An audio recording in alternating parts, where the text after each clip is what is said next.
2018 সাল থেকে 23 সাল পর্যন্ত এই পঞ্চায়েত সমিতির পূর্ণাঙ্গ রি-অডিটের দাবি রাজনৈতিক চক্রান্ত এবং 2023 সালে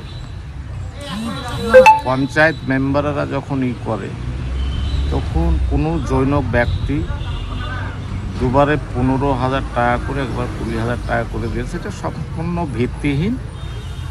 এটা পঞ্চায়েত সমিতির ক্ষেত্রে একটা টালমাটাল চলছে, জুডিশিয়াল ম্যাটার। এটা বিজেপি কংগ্রেস একটা জয়েন্টলি ভেঞ্চার তৈরি করে এটা করা হয়েছে। আইনি পথে সেটা সমাধান করব। আমরা ইতিমধ্যেই দলের যারা নেতৃত্ব আছে জানাবে, প্রশাসনিক স্তরে কথা বলেছি এসপি সাহেবের সঙ্গে, এবং আগামী দিনে 2018 সাল থেকে 23 সাল পর্যন্ত এই পঞ্চায়েত সমিতির পূর্ণাঙ্গ রি-অডিটের দাবি জানাচ্ছি।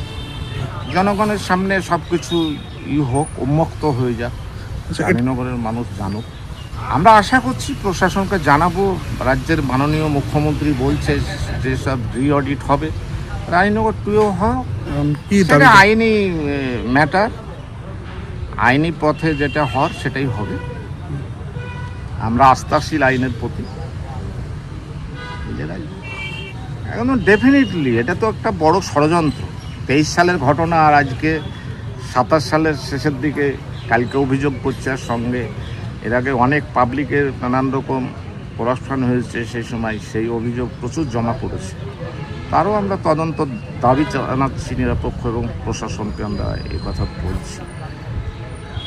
এবং আমি জেলার সর্বোচ্চ যে আধিকারিক এসপি সাহেবের সঙ্গে আমি রাত্রে কথা বলেছি, এবং সেটা আমি রিটিন জানাবো।